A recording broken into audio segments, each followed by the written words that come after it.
Welcome to this explainer. Today, we're diving into a really radical, science-backed shift that's happening right now in how we approach the ancient practice of yoga. For decades here in the West, it's been primarily packaged as just another fitness trend.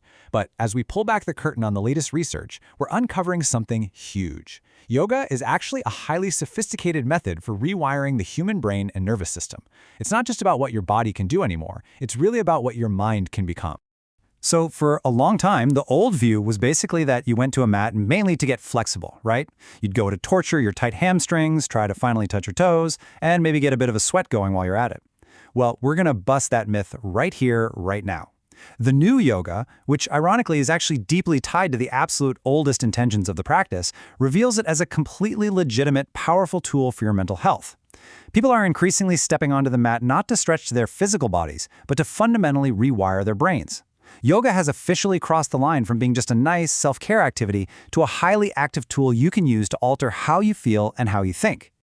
And this paradigm shift, it actually brings us right back to the source. Classical yoga always treated movement, breath, and attention as one single integrated technology. The original goal was stabilizing the mind. It was never, ever meant to be separated into a physical workout over here and a mental exercise over there. These elements were designed from the start to work together as a unified system. And what's so incredibly exciting about this is that modern science is finally catching up. We're proving that when you combine these postures, the breathwork, and those short meditations, you are operating a very advanced piece of biological machinery. So what's actually happening under the hood? The crucial point here is the underlying biology of why this all works. When you practice this integrated technology, you're actively manipulating your body's stress response. Modern science shows us that yoga physically reduces stress hormones. It does this by activating your parasympathetic system, which you've probably heard called our rest and digest network. At the same time, it's stimulating the vagus nerve.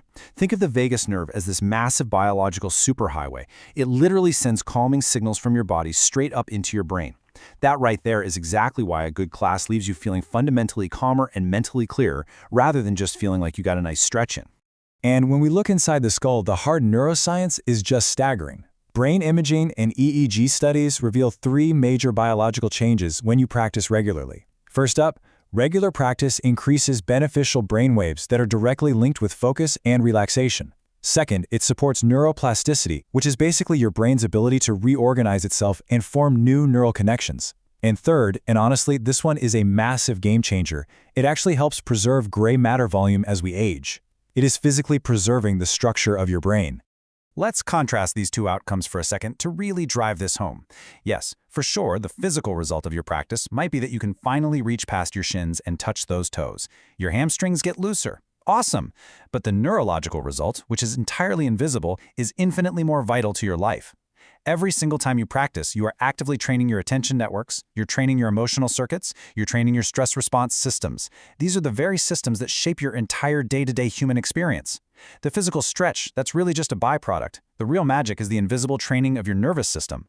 And the public is definitely catching on to this reality. Based on World Health Day 2026 reporting, for the very first time, mental health has officially overtaken aesthetics as the main reason people choose to exercise. I mean, think about what a massive cultural shift that is. We are finally moving our bodies more to feel different rather than just to look different. And yoga? It's sitting right at the absolute center of that intersection between physical movement and profound mental health. Because it sits so perfectly at this intersection, the whole medical community's approach is transforming. Doctors and mental health professionals are now increasingly comfortable actually prescribing yoga as a complementary practice. This isn't just some fringe alternative wellness trend anymore. Systematic reviews have found consistent, hard evidence that combining postures, breathwork, and meditation significantly reduces mental health symptoms. It actively boosts your psychological resilience against stress, anxiety, and everyday mood issues.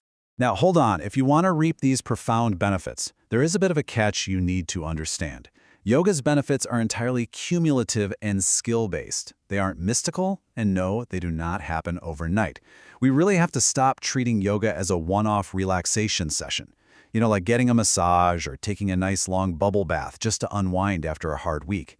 It's a cumulative practice. The more you do it, the better your nervous system actually gets at utilizing the tools. Consistency is absolutely the key to unlocking those neurological changes we just talked about. Think about it exactly like strength training. When you repeatedly lift weights, you remodel your muscle tissue over time, right? Well, repeated trips through basic yoga sequences and breathing techniques do the exact same thing, but for your nervous system. You are literally remodeling how your brain handles stress, how it processes emotion, and how it holds attention.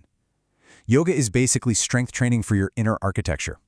Another really helpful way to frame this practice is to think of it as learning a completely new language. In this biological language, the alphabet isn't made of letters. It's made of movement, it's made of breath, and it's made of awareness. Now, at first, you're just learning the letters. It feels clunky. You might feel a little silly.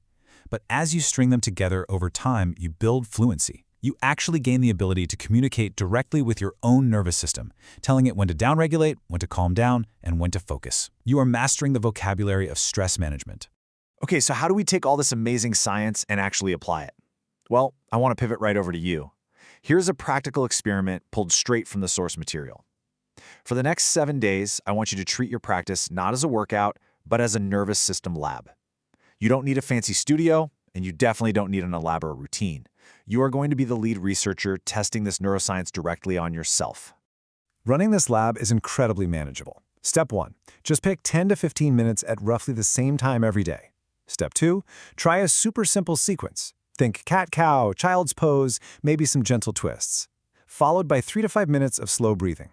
The absolute key trick here is to make your exhale slightly longer than your inhale. Because remember, that's what signals that vagus nerve we talked about. Finally, step 3, and this is the crucial data collection part, quietly rate your internal stress or mental noise on a scale from 1 to 10 on a piece of paper before you start, and then do it again right after you finish. You are running a tiny version of an EEG study, using exactly how you feel as your primary data. Over the week, what exactly should you be watching for? Well, you're looking for direct evidence of biological change. Watch to see if those 1 to 10 numbers start trending downward. Pay close attention to the subtle shifts. Are you sleeping a little bit deeper? Is your focus just a little sharper during work? Are you maybe slightly less reactive when someone cuts you off in traffic? If you notice these shifts, you've just proven to yourself that this isn't just nice philosophy. You found a highly practical, accessible lever that you can pull to control your own inner state. Which brings us right to the ultimate question. Once you realize that the answer to "is yoga actually good for me?" is a resounding, scientifically proven yes, the whole paradigm shifts. The real question, as the source material beautifully puts it, becomes this. Given that I have the power to actively train my nervous system this way, what kind of mind do I want to build?